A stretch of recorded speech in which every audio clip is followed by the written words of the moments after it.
Hey there guys, welcome back to the channel. Today we're looking at 50 cards for the new format of Pioneer. Now, no exact order here, but I'll try and keep them in themes if I can. These are cards that you need to consider or look out for with the new format because there could be new decks, these could be new hot cards, or there could be some money here you didn't know you had. So I'll try and keep this quick though because there's a lot. So first up, Monastery Mentor. Got the thing with a bomb back in standard. It can generate an army, it can grow itself, and the army it generates can grow the more non-creature spells you cast. Right now it's at about $28 and it's got a lot of attention on it. Jace is probably the hottest card with Pioneer being announced. He alone, in his normal standard rotation, nearly at $100. Not many cards hit $100 in standard, he hit like 90 something. He is a bomb, he offers pretty much flashback, he can debuff creatures. He will be the hot card and a lot of people want him again. Thing in the ice, you can see a bit of a control theme here. Another great big fat blocker. It can become a huge threat where you cast a couple of spells to get counters off it. Again, lots of attention on it. You can look at that spike straight there. Again, more control, search for its counter. Look at that spike there, we're already up to $10. This card rotated out, a lot of people missed it. It sees a lot of play already in Modern. It lets you dig through your library and get good spells. Good old Torrential Gearhulk, the Snapcaster Mage of Standard at the time. Big fat butt, free instant from your graveyard, mostly counter spells typically. This card is already spiking hard, up to $10 already. Dig Through Time, it got banned, but here it's legal in Pioneer. I don't know how long for though. Things already gone up to $4, maybe $5, but there is a lot of printings out there, like a lot. A lot of people threw them away once the banning occurred. Reflect Mage, again, another card so good it got banned in Standard. Added uncommon too, this thing will be a boss. It did see a lot of play in banned decks, especially collected company decks. They'll probably see the same here too. And we've got Nicobolas here. Not spiking really at all yet, but I think he'd be a great option. He's cheap, he's really efficient. If he flips, he's a real threat to deal with. There's already a lot of Planeswalkers running around, especially within this new Pioneer format that'll be designed. I think it'll be a great option. Just pick all your favourite Grixis cards from RTR up to today, just throw them in a deck and hope for the best. Aetherworks Marvel. This card got banned when its format got announced. This card spiked really hard. You can see it went straight up to $10 from like $1 overnight. NEG decks could be a thing again. They are strong, but there are a lot of cards that they need. Things like a Tune for Aether, which also was banned. But this could be an option for you. Collected Company. Look how hard that card is spiking. We're already at $20. Does see a lot of Modern play already. This was huge back in the Khans block, especially for banned Company. It was just a deck that cared about really efficient creatures and just cheating men. Walking Blister, another card that's spiking really hard. We're already $20 up. Works great in every deck because it's colors. It can be removal, it's got great combos, but it's just a good all-rounder for most people. The Scarab God, one of the standard decks I hated fighting the most. This thing was a pain. Everything you killed, they'd bring it back. It had more value. You kill the god, goes back to their hand. It's just an absolute pain to deal with. Already spiking up to about $20. Could be a really strong archetype, like a black-blue animator thing.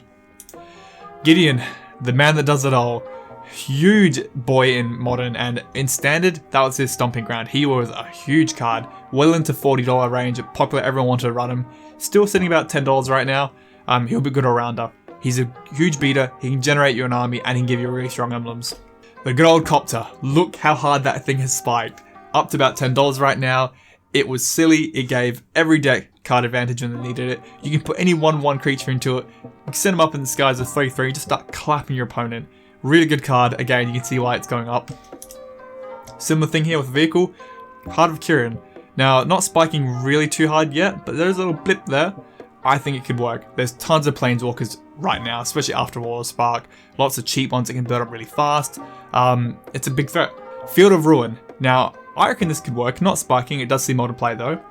But in this Pioneer format, we've got no fetch lands. So shock lands, temples, buddy lands, pain lands, they'll be the kind of thing you'll run into. This will reward you for being a bit more basic, keeping your deck maybe one color, maybe splashing a little bit, just ruin your opponent's land base. This could be a thing to pick up. Now, the Shrine to Nyx.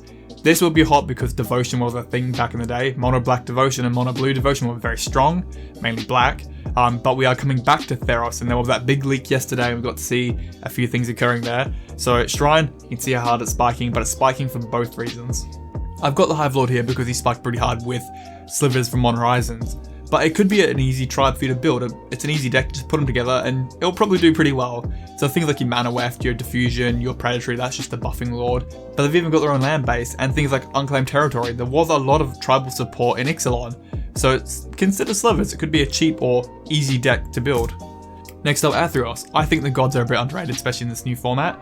Again, we're coming back to Theros, so there'll be a bit more support hopefully for enchantments. but the gods are stupidly powerful. You're getting indestructible creatures that you can hopefully get online. They've got really good effects.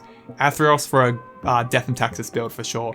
Really good efficient creatures. Your opponent wants to kill them, they're going to have to pay more life. I think it's a great card. On the theme with gods, Porphyros, God of the Forge. Sees a lot of playing Commander, a bit in Modern, and I reckon he'd be great in the new Pioneer format. Once he's out and he doesn't get exiled, he's a pain for your opponent to deal. He just hemorrhages everyone's life. Put him in a Goblin deck or a token build or something. Maybe consider mixing him with the Rekindling Phoenix here, which, again, at its height was nearly $30, now it's plummeted to about $2. But every time it dies, you get a token. When that token gets sacrificed, you get the Phoenix back with the God of the Forge. 2 damage, 2 damage, 2 damage, you're really good there. I think Hazoret could come back. There's a little bit of a spike already, bit of interest in Hazoret. Hazoret made a really strong aggro red deck wins, which was pretty powerful for a while. And we could just see that deck come back in what it was. Another great little aggro creature, Legion Loyalist. He has a habit of spiking a lot whenever new Goblin support comes out, things like that, but his Battalion effect, to give all your attacking creatures first strike, trample, and can't be blocked by tokens, it's nearly enough to get through win games. Archangel of Thud, this is what I'm on the fence about, but I think Angel or maybe life gain support could be a thing in the new format. There is a bit of life gain, but I'm thinking more of an Angel build with Lyra Dawnbringer. You could have a really strong mid-range, late game kind of beatdown deck. Good old Elspeth. This card was a problem in its standard day. I said about $30-$40 during its standard rotation. Whenever the thing came back, if you're on the brink of death, it could save you. Enters the battlefield, dumps out 3 tokens, you can block all day long. It can nuke the board, kill anything with power 4 or greater. And if you get that emblem, your creatures get +2/+2 and flying. Like, this Planeswalker did it all. It was strong. And again, I think she has a good chance coming back. And similar, Brimar is the king. He could generate tokens just by doing anything, really. Attacking and blocking, he has more cat tokens. And the cat tokens had vigilance and they would help him. They would gang up on the creature they're engaging with. He's just maybe a good 1-2 of in a deck. Just a good token generator.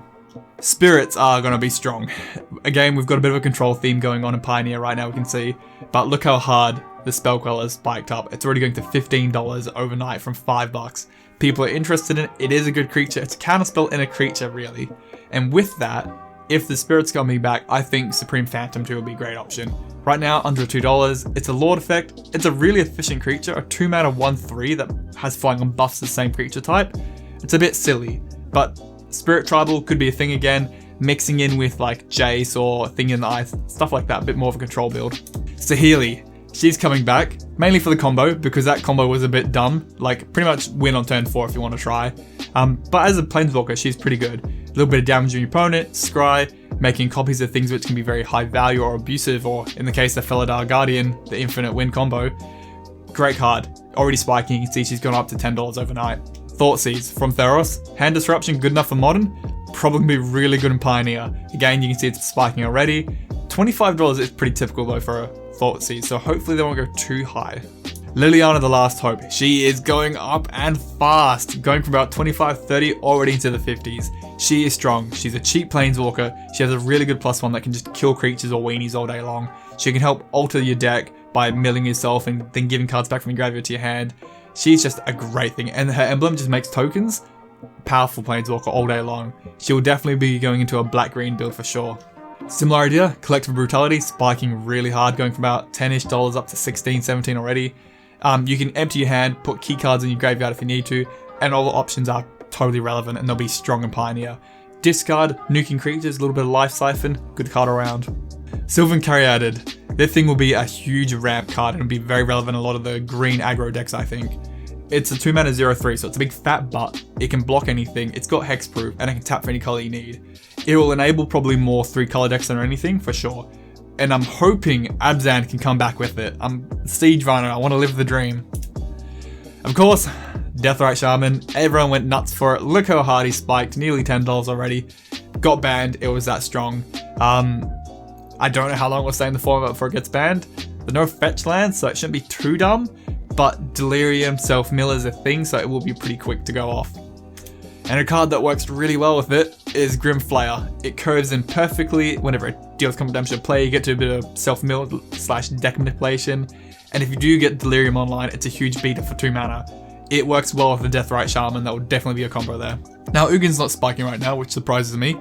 He could be the Khan of the Pioneer format. He's hates on every color. He's got such a strong +2. Just Lightning Bolt is unbelievable.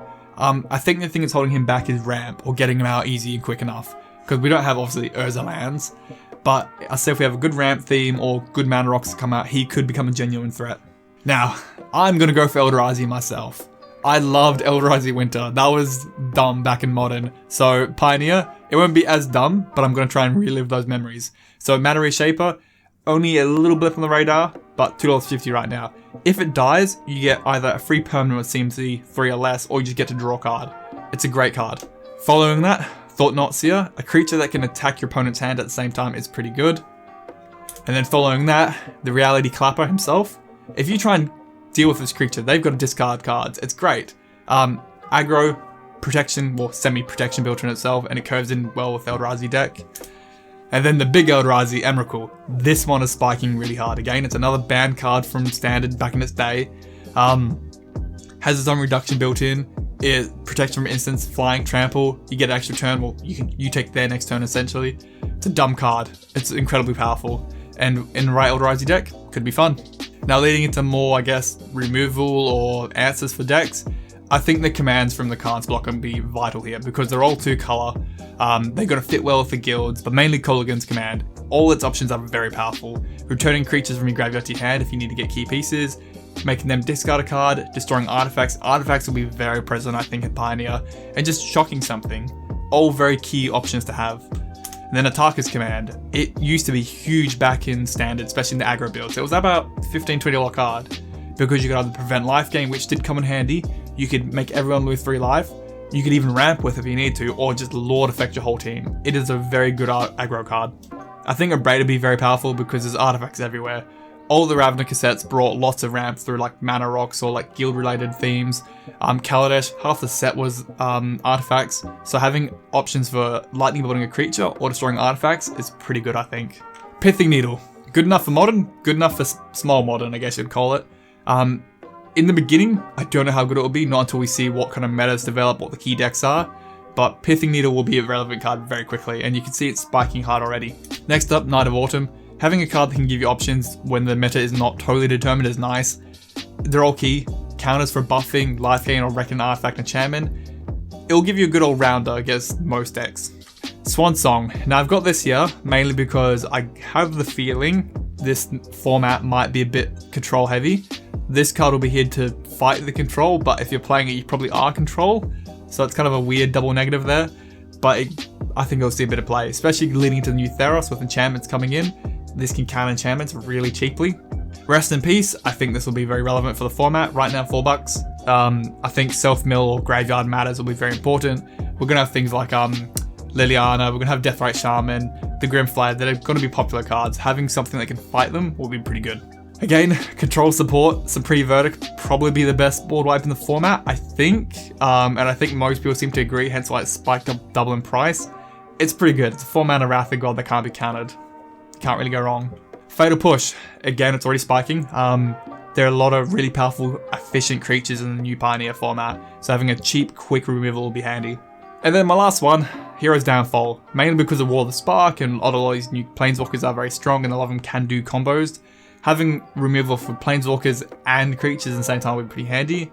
You could run Bedevil, but it's a bit harder to cast being in red and black. This seems a bit easier for most people. There are a lot of cards I didn't get to cover, like a lot. It's hard to work out what will be popular, what won't be.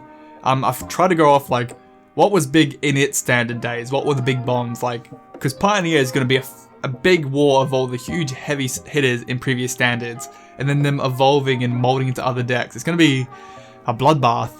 Like some cards I didn't mention, like Teferi. Personally, I don't want to see him again. I had enough of Teferi, thank you. Tara's Tracker, if you want to get some of that efficient draw with landfall, essentially. Voice the Resurgence could fight control. Mutavault if we get really into the tribal. And tribal could be a thing. And Siege Rhino. I want to see my boy again. I want to see Siege Rhino crew a Thopter and just flying in there, that copter. Alright, I can't mention any more cards because I'll be going on forever. So let me know what cards you think will be hot in Pioneer. It's all up in the air. Everyone's kind of trying to build their decks right now, get all the pieces together. I would say within the next month or so, we really should start to see the meta set in, see what people want to do. I think control will be the way to go, because in previous Standards, control has been pretty good, especially out of Dominaria. Dealing with Teferi, ugh. Alright, let me know your thoughts, guys, and have a good one. Catch you later.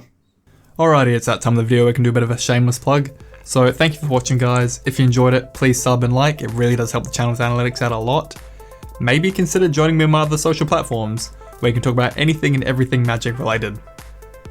And special thank you to our patrons. They make the channel what it is. These guys are the building blocks for Mana Down Under. They support the channel in many ways. And if you'd be interested in supporting the channel, links are down below and at the end of the video. Thank you, guys.